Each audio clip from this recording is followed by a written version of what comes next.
السلام علیکم، welcome back to my YouTube channel love story novels hub. کیسے ہیں آپ سب؟ امید ہے خیریت سے ہوں گے۔ اللہ پاک آپ سب کو اپنے حفظ و ایمان میں رکھے اور صحت و تندرستی والی لمبی زندگی عطا کرے۔ ہم سب کے والدین کا سایہ ہمارے سروں پر ہمیشہ سلامت رکھے، اور جو لوگ بھی پریشان ہیں اللہ پاک ان کی پریشانیاں دور فرمائے، آمین۔ وہ بھاگ رہی تھی اپنی فیلنگز سے جو زرون کے لیے رکھتی تھی۔ وہ آگے بڑھنا چاہتی تھی اب، مگر زرون اسے کب بڑھنے دے رہا تھا؟ میں کوئی دو کشتیوں کا سوار نہیں ہوں، وہ ابھی جوابی کارروائی کر ہی رہا تھا کہ مقابل حسینہ طنزیہ لہجے میں بات کاٹتے ہوئے بولی، واقعی فرض کرو کل کو اگر نجمہ تمہیں مل جاتی ہے تو روک پاؤ گے اپنے قدم اس کی جانب بڑھنے سے؟ اس کے سوال پر وہ خاموش ہو گیا، کوئی جواب نہیں تھا اس کے پاس۔ اسے خاموش ہوتا دیکھ وہ شدید رنجیدہ ہوئی۔ اس ظالم نے سارے زخم پھر ایک بار ہرے کر دیے تھے۔ سوری، تمہیں تنگ کیا، وہ خاصا شرمندہ شرمندہ سر جھکائے فقط اتنا کہہ کر کار میں بیٹھ کر چلا گیا، جبکہ وہ بیچاری حسرت بھری نظروں سے اس کی جاتی کار کو تکتی رہ گئی تھی۔ کیلیفورنیا چلو گی میرے ساتھ؟ وہ نماز پڑھ کر ابھی اپنا دوپٹہ اتار ہی رہی تھی کہ سامنے بیڈ پر بیٹھے اس خوبرو نوجوان نے نرمی سے استفسار کیا۔ کیلیفورنیا؟ یہ نام سنتے ہی جو سب سے پہلے یاد آیا وہ تھا زارون، پھر انائزہ بیگم، پھر اپنا اپارٹمنٹ، اپنا اسکول، کالج، کافی شاپ، دوست، ایک کے بعد ایک یاد دل کو گھیرنے لگی۔ وہ وہاں پیدا نہیں ہوئی تھی مگر پلی بڑی وہیں تھی۔ ساری خوبصورت یادیں اس شہر سے وابستہ تھیں۔ کیوں محیب اسے اچانک کیلیفورنیا کیوں لے جا رہا ہے؟ یہ سوچ وہ الجھی۔ امان ٹیکنیکل کمپنی کا نام سنا ہے؟ اس کے پوچھتے ہی نجمہ نفی میں سر ہلانے لگی۔ سمجھ لو بزنس مین ہیں، اور میرے پروجیکٹ کے پارٹنر بھی۔ ان کی بیٹی کی شادی ہے، بہت اصرار کیا ہے اپنی فیملی کے ساتھ شرکت کرنے پر۔ اس کا آخری جملہ سنتے ہی چہرہ غصے سے لال ہوا۔ تو لے جاؤ اپنی پیاری پلوشا کو، کس نے روکا ہے تمہیں؟ مجھ سے کیوں پوچھ رہے ہو؟ وہ خاصا جل ککڑے انداز میں کہہ کر کمرے سے جانے لگی۔ انائزہ آنٹی سے واقعی ہی نہیں ملنا چاہتی تم؟ وہ برابر سے گزر کر جا ہی رہی تھی کہ مقابل نے کھڑے ہو کر اس کی نازک دودھیائی کلائی تھام کر سنجیدگی سے استفسار کیا۔ میں تیار ہوں، کب چلنا ہے؟ انائزہ بیگم ماں جیسی تھی اس کے لیے، ان کا نام سن دل بے قرار ہو گیا۔ بہت محبت و انس تھی ان سے، فوراً تیار ہو گئی کہ نہ جانے زندگی پھر یہ موقع دے یا نہ دے۔ اس کے راضی ہوتے ہی محیب نے اپنی سیکرٹری کو ٹکٹ بک کرانے کا آرڈر دیا۔ اسے یقین نہیں آ رہا تھا وہ کیلیفورنیا پہنچ گئی تھی۔ ویٹنگ روم کے سامنے سے گزرتے وقت زارون کا محبت سے الوداع کرنا یاد آیا، پھر محیب کا گندی کہہ کر چڑنا۔ وہ سب ایسے دیکھ رہی تھی جیسے آنکھوں کے آگے فلم چل رہی ہو۔ دل چاہا پھوٹ پھوٹ کر روئے۔ آخر گئی ہی کیوں ان ظالموں کی دعوت پر؟ کاش زارون کی بات مان لی ہوتی تو شاید آج ان حالات میں نہ ہوتی۔ کیا ہوا؟ چلو۔ اسے ویٹنگ روم کے آگے منجمد کھڑا دیکھ وہ ہاتھ تھام کر بولا۔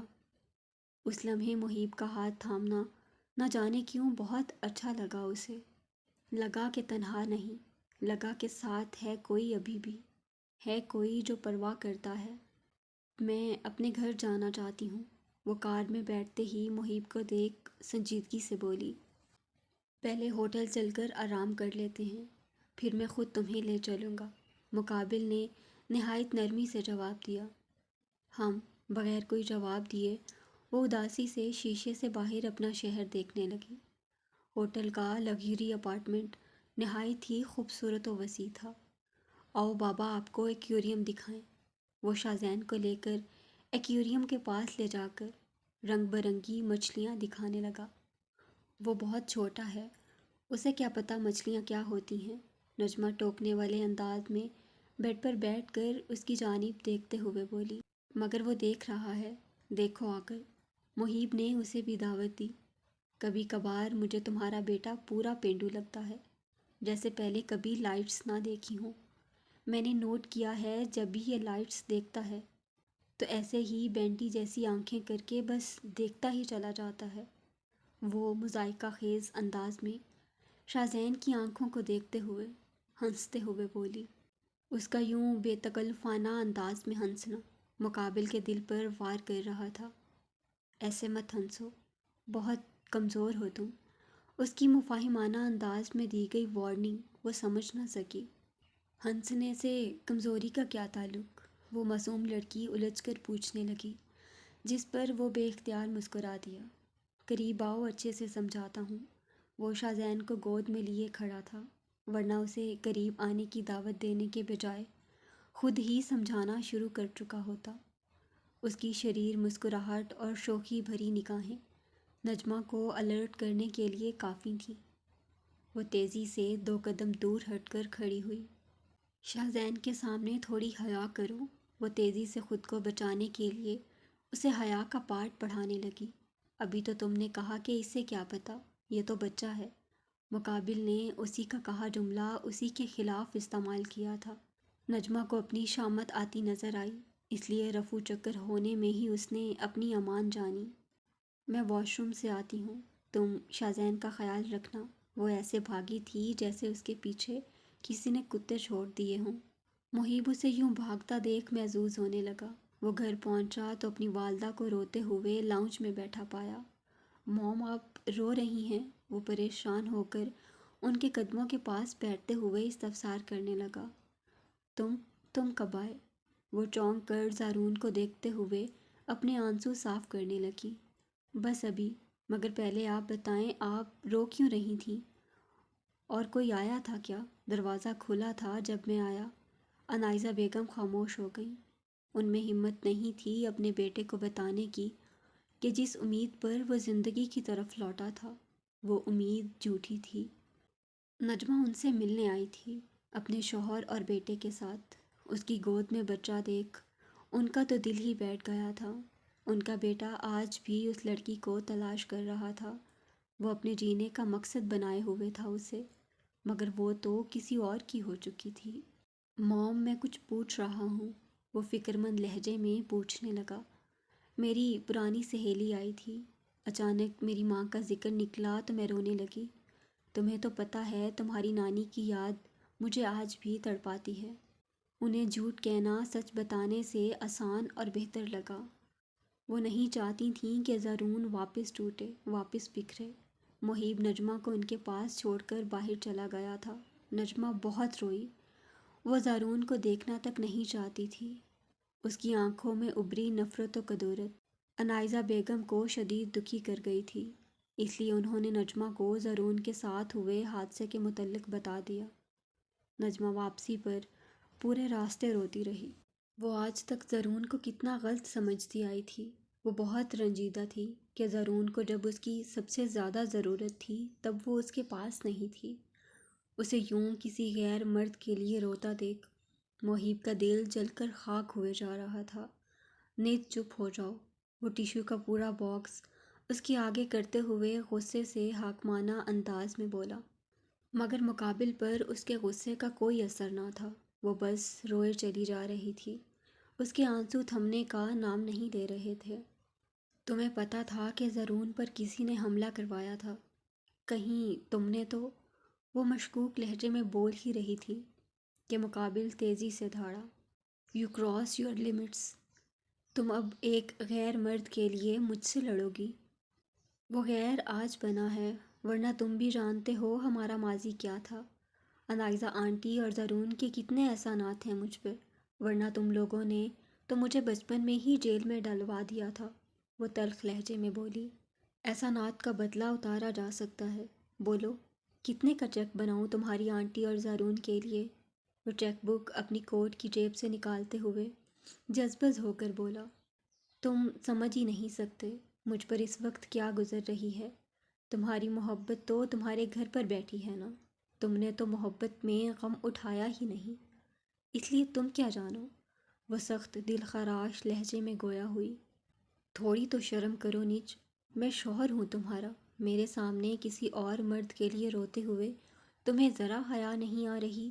وہ ہر چیز برداشت کر سکتا تھا، مگر اس کا کسی غیر مرد کے لیے رونا نہیں۔ یہ اس کے لیے اپنی مردانگی پر لعنت کے مترادف تھا۔ وہ جذبز ہو کر اسے حیا دلانے لگا، احساس دلانے لگا کہ وہ کیا کر رہی ہے اور کس کے سامنے کر رہی ہے، ذرا یہ تو غور کرے۔ مگر یہ دیکھ مزید دل ملا اٹھا کہ اس کی بات کا مقابل بیٹھی اس لڑکی پر کوئی اثر نہیں۔ سچائی کیا معلوم ہوئی، اس کی تو دل کی دنیا ہی پلٹ گئی تھی۔ عنائزہ بیگم کا آخری ادا کیا جملہ ابھی تک اس کے کانوں میں گونج رہا تھا، وہ تو تمہارا انتظار کر رہا ہے آج تک۔ پہلے تو دل کو ڈھارس بندی تھی کہ اس ظالم نے دھوکہ دیا، دولت کی ہوس اس کی محبت پر حاوی ہو گئی تھی، مگر حقیقت تو آج پتہ چلی تھی، کوئی دولت کی ہوس نہیں تھی اسے۔ وہ تو بیچارہ نہایت اذیت میں زندگی گزار رہا تھا، اور صرف اس کے بھلے کے لیے اتنا بڑا جھوٹ کہا۔ وہ اپارٹمنٹ پہنچے تو نجمہ نے خود کو اندر کمرے میں بند کر لیا۔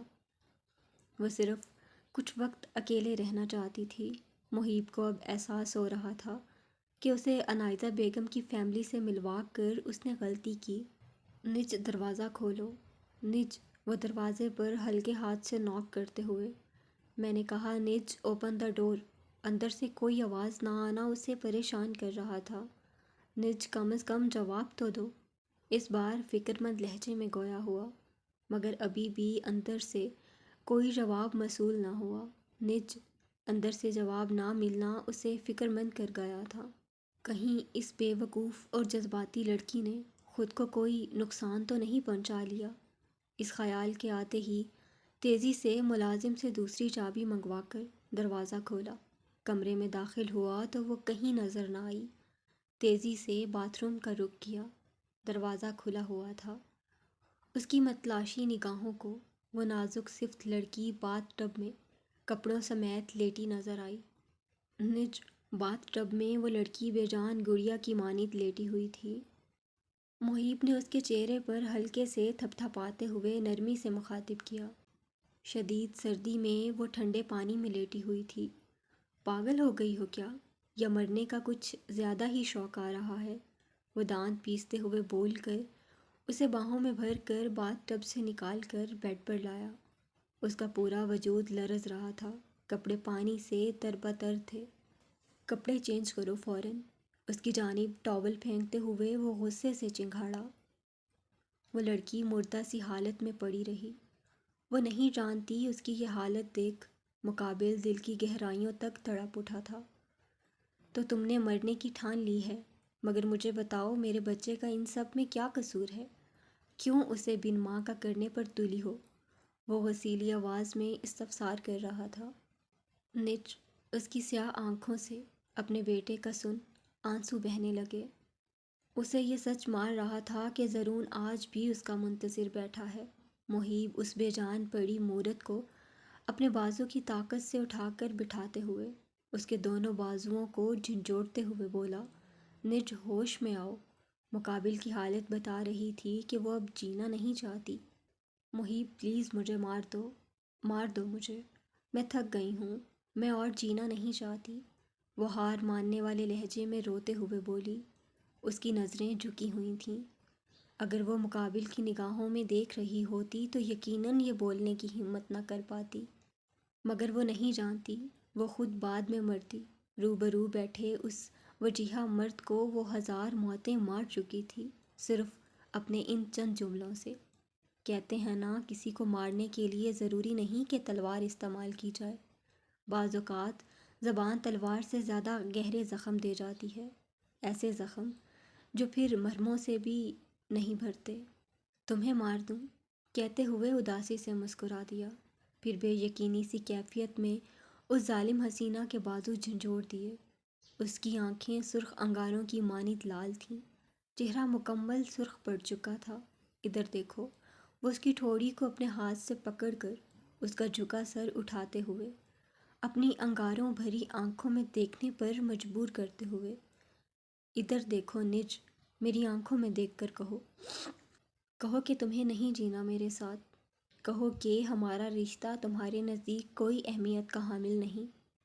وہ اپنے دونوں ہاتھوں کا پیالہ اس کے حسین چہرے پر بنا کر زبردستی اپنی محبت سے لبریز آنکھوں میں جھانکنے پر مجبور کر کے اس سے جواب مانگ رہا تھا۔ سوال ایسے ہی نہیں کیے تھے، سوال کیے ہی اس لیے تھے کیونکہ جواب پر رکھا تھا کئی بار مقابل حسینہ کی آنکھوں میں۔ وہ لڑکی نظر ملانے کی تاب نہیں رکھتی تھی، کیسے کہہ دیتی ساتھ نہیں چاہیے۔ اب تو حالت یہ تھی کہ اس کے سوا کچھ نہیں چاہیے، شاید اسی لیے تو خود سے بھی نفرت ہو رہی تھی۔ کیسے اس ظالم سے دل لگا بیٹھی جس نے زارون کو جان سے مارنے کی کوشش کی تھی، جس کی وجہ سے وہ اپائش ہو گیا تھا۔ نجمہ نے اپنے اندازے کے مطابق یہ خود ہی اخذ کر لیا تھا کہ زارون پر حملہ محیب نے کروایا ہے، کیونکہ اس ظالم کے علاوہ اور کون ہو سکتا ہے جس کا زارون کی موت میں فائدہ تھا۔ تم ایک جلاد ہو محیب جلال ملک، تمہارے ساتھ جینے کی خواہش سے بہتر ہے کہ میں مر جاؤں، وہ کدورت بھرے لہجے میں مقابل کے سمندر جیسی گہری نیلی آنکھوں میں جھانکتے ہوئے بولی۔ اس کا جواب دل کو نشتر کی طرح چبھا۔ ٹھیک ہے، تو آج فیصلہ کر ہی لو۔ میں اپنی اولاد کو ایک ٹاکسک فیملی نہیں دینا چاہتا، ہرگز نہیں۔ روز روز کے لڑائی جھگڑے سے کہیں بہتر علیحدگی ہے، وہ اتنے سخت جملے ادا کر دے گا۔ یہ کہاں سوچا تھا اس لڑکی نے؟ مقابل اسے چھوڑ کر بیڈ سے اتر کر کھڑا ہوتے ہوئے نہایت گمبھیر لہجے میں کہہ کر پاس رکھی ٹاول اس کے گیلے وجود پر باندھ کر اسے سوچنے کے لیے تنہا چھوڑ گیا تھا۔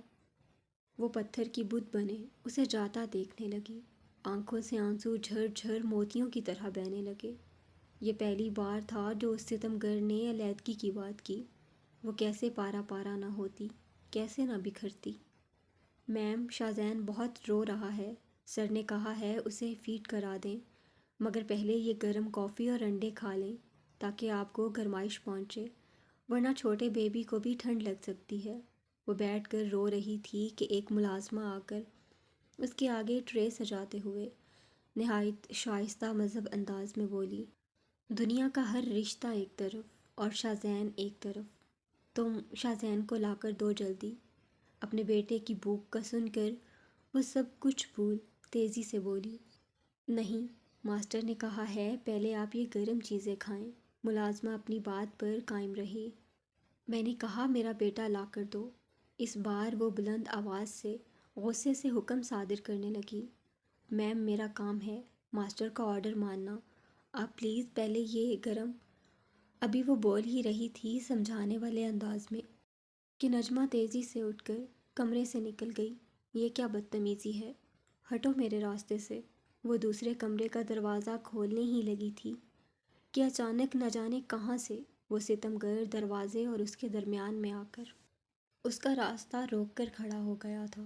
وہ غصے سے مقابل کی نیلی آنکھوں میں جھانکتے ہوئے بولی، پہلے کپڑے چینج کرو، کچھ گرم چیزیں کھاؤ، پھر شاذین کے پاس جانا۔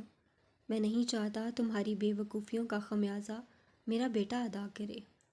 وہ سخت لہجے میں گویا ہوا، اور کتنے ظلم ڈھاؤ گے مجھ پر، تھک گئی ہوں میں، نظر نہیں آتا تمہیں؟ میرا بچہ اندر بھوکا ہے، مجھے اندر جانے دو، وہ پاگلوں کی طرح چیختے ہوئے۔ تمہیں کیا فرق پڑتا ہے اس کے بھوکے ہونے سے؟ ابھی کچھ وقت قبل کیا وہ تم نہیں تھیں جو کسی غیر کے لیے موت کی طالب بنی ہوئی تھی؟ وہ چوٹ کرنے والے انداز میں ایک ابرو اچکا کر استفسار کرنے لگا۔ ہاں، مانگ رہی تھی موت، مگر صرف تمہاری وجہ سے۔ تم نے مجھے شرمندگی کی اتا گہرائیوں میں اتار دیا ہے۔ انائزہ آنٹی کے کتنے احسانات تھے مجھ پر، اور تم نے ان کے بیٹے کو جان سے مروانے کی کوشش کی۔ تم، وہ ابھی اپنی شہادت کی انگلی اٹھا کر اس کی جانب کرتے ہوئے بپھر کر بول ہی رہی تھی کہ مقابل تیزی سے بات کاٹتے ہوئے، ایکسکیوز می، تم بغیر کسی ثبوت کے مجھ پر الزام نہیں لگا سکتی۔ کوئی ثبوت ہے تمہارے پاس کہ میں نے زارون پر حملہ کروایا؟ وہ اپنی شارپ نگاہیں اس کے چہرے پر ٹکائے، آنکھوں میں آنکھیں ڈال بھرم سے پوچھنے لگا، تمہارے علاوہ اور کون ہو سکتا ہے اتنی گری ہوئی حرکت کرنے والا؟ وہ دو ٹوک انداز میں بپھر کر پر اعتمادی سے گویا ہوئی، ہاں، میرے پاس تو اور کوئی کام ہے ہی نہیں دنیا میں سوائے اس کے کہ میڈم نجمہ کے عاشقوں کو مارتا پھروں، وہ بھی اپنی بیوی بنانے کے بعد۔ عقل کی اندھی عورت، اگر میں نے زرون کو مروانا ہوتا تو آج تمہیں اس کے اپائش ہونے کی نہیں، دنیا فانی سے کوچ کر جانے کی اطلاع ملتی۔ وہ خاصا بے نیازی سے طنزیہ لہجے میں جواب دہ ہوا۔ آخری جملہ اس نے نہایت اکڑ و بھرم سے ادا کیا۔ اور پلیز تھوڑی ہی عقل یوز کر لو، پڑھے پڑھے دماغ میں سڑ جائے گی ورنہ۔ وہ اس کے سر پر ہلکے سے دھپ مارتے ہوئے منہ بسورتے کہہ کر کہتا ہوا جانے لگا، میں کیسے مان لوں تم نے نہیں کیا؟ اسے جاتا دیکھ وہ پیچھے سے روحانسا لہجے میں پوچھنے لگی۔ اس کا سوال علامت تھا اس بات کی کہ دل اس ستمگر کی بات پر راضی ہے، یہ ماننے کے لیے تیار ہے کہ اس نے زرون پر حملہ نہیں کروایا، مگر دماغ وہ دلیل مانگ رہا ہے۔ میں نے تمہیں قید نہیں کیا جو تمہارے فرار ہونے سے ڈرتا، میں نے تمہیں اپنی بیوی بنایا ہے، اپنی عزت۔ مجھے بھلا کیا ضرورت زرون پر حملہ کرانے کی؟ مجھے اپنی بیوی پر پہلے دن سے اعتبار تھا۔ اس نے پلٹ کر گمبھیر لہجے میں خاصا مختصر جواب ادا کیا، مگر وہ مختصر سا جواب بھی مقابل کو لاجواب کر دینے کے لیے کافی تھا۔ نجمہ کو فوراً ہی یاد آیا کہ ہاں، مقابل نے کبھی اس کا سیل نہیں چھینا، اس کے ڈاکومنٹس نہیں چھپائے، اسے کبھی کسی سے بات کرنے سے نہیں روکا۔ انائزہ بیگم سے اس نے خود دوری بڑھائی تھی، ورنہ شاید اسے زرون کے ساتھ ہوئے حادثے کی پہلے ہی خبر ہو جاتی۔ اس ستمگر کا کہا آخری جملہ تو دل کے در و دیوار ہلا گیا تھا، جیسے ٹھا کر کے لگا تھا۔ اس کی آنکھوں سے آنسو جھلک آئے۔ محیب جلال ملک جائیداد کے لیے کبھی ایسی لڑکی سے شادی نہیں کر سکتا تھا جس کا کریکٹر لوز ہو، جسے گھر پر چھوڑ کر جاتے وقت میں ڈروں کہ کہیں وہ پیچھے سے میری عزت کو تار تار نہ کر دے، میری امانت میں خیانت نہ کر دے۔ مانا شدید نفرت تھی تم سے اس وقت، مگر تمہاری پاکیزگی پر تب بھی ذرا برابر شک نہ تھا۔ مجھے یقین تھا چاہے زبردستی ہی کیوں نہ باندھوں تمہیں اپنے نکاح میں، مگر میری امانت میں کبھی خیانت نہیں کرو گی تم۔ اتنے بھروسے کے بعد تم خود بتاؤ میں زرون پر حملہ کیوں کرواتا؟ حملہ تو وہ کروائے جسے ڈر لاحق ہو۔ وہ سنجیدگی سے کہنے کے بعد مقابل حسینہ کو شرمندہ چھوڑ کر چلا گیا تھا۔ بات تو درست تھی مقابل کی، اگر زارون نکاح سے پہلے پہنچ بھی جاتا تو بھی محیب اتنی طاقت و اثر و رسوخ والا تھا کہ اس کے سامنے نکاح کر لیتا اور وہ کچھ نہ کر پاتا۔ وہی جانتی تھی کس قدر شرمندہ تھی وہ دروازے پر کھڑی نہ جانے کتنی ہی دیر روتی رہی۔ میم پلیز کپڑے چینج کر لیں اور یہ کافی و گرم چیزیں کھا لیں، اس سے آپ کو گرمی پہنچے گی ورنہ آپ بیمار پڑ جائیں گی۔ ملازمہ پھر ایک بار آ کر اسے سمجھانے والے انداز میں بولی، میرا بیٹا اندر بھوکا رو رہا ہے، تمہیں لگتا ہے میرے گلے سے کچھ اترے گا؟ وہ روحانسا احتجاجی لہجے میں بولی، سوری میں نے جھوٹ کہا تھا، بیبی تو سو چکا ہے۔ وہ نظریں جھکائے ندامت سے گویا ہوئی اور ساتھ ساتھ اسی کے سامنے کمرے کا دروازہ کھول دیا۔ وہ تیزی سے اندر گئی۔ یہ دیکھ آنکھوں کو سکون میسر آیا کہ وہ شہزادہ واقع ہی آرام سے سو رہا تھا۔ اسے اپنے سینے سے لگا کر پھوٹ پھوٹ کر رونے لگی، پھر بغیر کسی مزاحمت کے کافی منہ سے لگا لی۔ پوری رات محیب کمرے میں نہ آیا، جس کے سبب احساس شرمندگی اور ندامت بڑھتی رہی۔ اپنے کمرے کا دروازہ کھول کر وہ محیب کو ڈھونڈنے نکلی ہی تھی کہ اچانک دروازہ کھولتے ہی ایک وکیل کے لبادے میں ملبوس شخص کھڑا نظر آیا۔ آپ کون؟ اندر آ جائیں۔ ابھی وہ جواب دیتے، اس سے قبل ہی پیچھے سے محیب کی آواز آئی۔ محیب انہیں اپنے ساتھ کمرے میں لے گیا تھا۔ وکیل کو دیکھ نجمہ کی روح فنا ہونے لگی۔ رات کو ہوئی لڑائی کے بعد صبح ہی وکیل کا دروازے پر آ جانا اسے خوف زدہ کر رہا تھا۔ کیا محیب مجھے طلاق دینے والا ہے؟ کیا وہ واقعی ہی مجھ سے علیحدگی کا فیصلہ کر چکا ہے؟ جان کیوں کرنا نکلتی؟ آخر وہ ستمگر جان سے زیادہ عزیز تھا۔ اپنے ہاتھ پاؤں سے جان نکلتی محسوس ہوئی۔ اگر پاس رکھی چیئر کو نہ تھامتی تو یقیناً زمین پر گر جاتی۔ ہمیشہ سے وہ اس رشتے کو توڑنے کا کہتی اور مقابل اس ٹوٹے پھوٹے رشتے کو نبھاتا۔ کبھی اس ستمگر نے نہ کہا کہ وہ چھوڑ دے گا، مگر کل کہا، یہی وجہ تھی کہ ہر گزرتے لمحے کے ساتھ جان ہوا ہوتی محسوس ہو رہی تھی۔ ایک بار پھر سوچ لیں، کہیں بعد میں شدید پچھتاوا نہ ہو آپ کو اپنے اس فیصلے پر۔ تھوڑی دیر تک تو سنسی کیفیت میں کھڑی سوچتی رہی، کیا کرنا ہے، کیسے روکے اسے، کیا کہہ کر۔ پھر خیال آیا، کہیں ایسا نہ ہو کہ کھڑی سوچتی رہ جائے اور وقت ہاتھ سے نکل جائے۔ بس اس خیال کا آنا تھا۔ دیوانوں کی طرح بھاگتی اس کے کمرے کا دروازہ کھول کر بے دھڑک داخل ہوئی۔ تب وکیل اور محیب کو آمنے سامنے صوفے پر بیٹھا دیکھا۔ وکیل کا ادا کیا جملہ اس کے کان کھڑے کر گیا تھا۔ مجھے دو۔ سوچا بھی کیسے تم نے؟ کون سے ہسبینڈ وائف میں لڑائی نہیں ہوتی؟ وہ یہ کہتی ہوئی محیب کے سامنے ٹیبل پر رکھے پیپرز پر جھپٹی۔ اس سے پہلے وہ کچھ کہہ پاتا، وہ پیپرز کے ٹکڑے ٹکڑے بکھیر چکی تھی۔ ساتھ ساتھ جو جملے اس نادان لڑکی نے ادا کیے، وہ اس خوبرو نوجوان کو سامنے بیٹھے وکیل سے شرمندہ کر گئے تھے۔ نج، وہ اسے غراتے ہوئے خاموش رہنے کا اشارہ کرنے لگا۔ مجھے لگا تھا تم غصے میں ہو، صرف اس لیے علیحدگی کی بات کی۔ وہ روحان سا لہجے میں اس سے بالکل لگ کر بیٹھ، اس کے مضبوط ہاتھ کو اپنے نرم ہاتھوں میں تھام کر مقابل کی نیلی سمندر جیسی حسین آنکھوں میں جھانکتے ہوئے بولی، نج، تم ابھی باہر جاؤ، ہم بعد میں بات کرتے ہیں۔ وہ اسے گھوری سے نوازتے ہوئے، نہیں، پھر تو بہت دیر ہو جائے گی۔ محیب، آئی لو یو، میں بہت پیار کرتی ہوں تم سے۔ میں مانتی ہوں میں نے بہت بے وقوفیاں کی ہیں، مگر وہ ابھی بول ہی رہی تھی کہ مقابل تیزی سے بات کاٹتے ہوئے، جیسا تم سوچ رہی ہو ویسا کچھ نہیں ہے، ابھی باہر جاؤ۔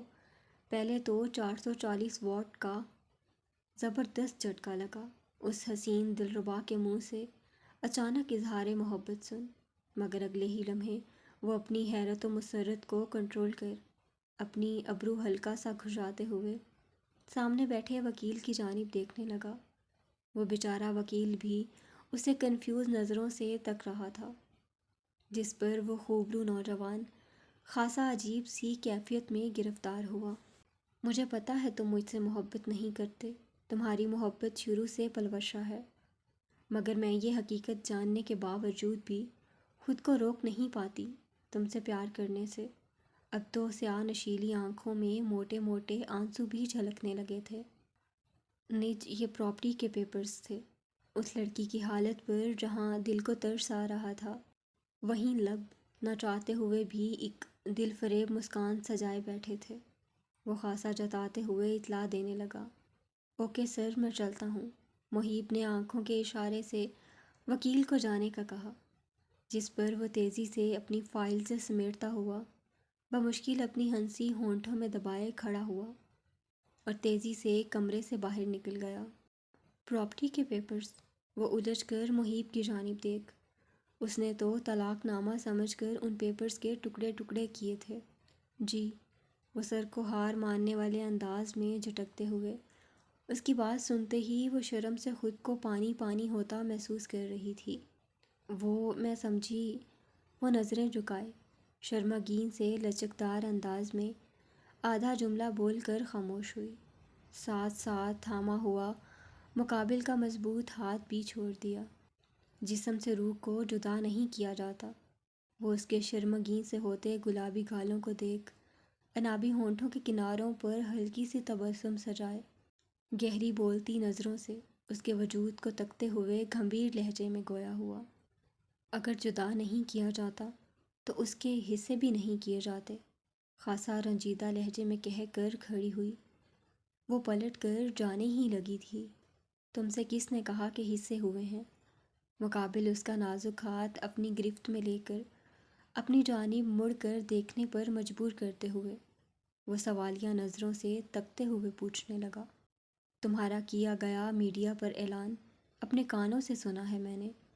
وہ روحان سا لہجے میں اس کی نیلی سمندر جیسی گہری آنکھوں میں جھانکتے ہوئے جواب دہ ہوئی۔ اس کی سرخ سیاہ آنکھیں اس کے غم کا پتہ دے رہی تھیں۔ اور میں کہوں، وہ اعلان خاص تمہیں سنانے کے لیے کیا تھا میں نے تو۔ وہ اسمارٹ سی مسکراہٹ ہونٹوں پر سجائے، ایسا کب ممکن ہے؟ میں کب سے محیب جلال ملک کے لیے اتنی خاص ہوئی؟ اس کے لیے تو یہ تصور بھی محال کے مترادف تھا کہ محیب نے صرف اسے ڈرانے کے لیے وہ اعلان کروایا تاکہ وہ شادی روکنے ہی صحیح خود چل کر اس کے پاس آئے۔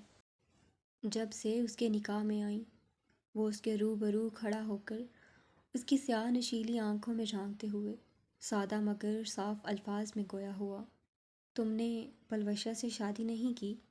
اس کی آنکھوں اور لہجے سے جھلکتی حیرت مقابل محسوس کر رہا تھا۔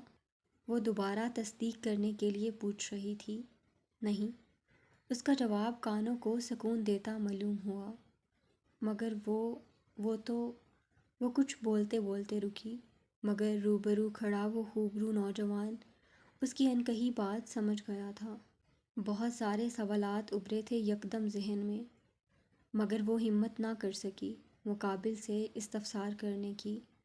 ویسے ابھی تھوڑی دیر پہلے تم کچھ بول رہی تھیں؟ اپنی دونوں باہیں اس حسین دلربا کے کندھے پر ڈالتے ہوئے بڑی فرصت سے موضوع تبدیل کیا۔ مقابل کی آنکھوں میں مچلتی شوخی وہ کیسے نظر انداز کرتی؟ میں کیا کچھ بھی تو نہیں؟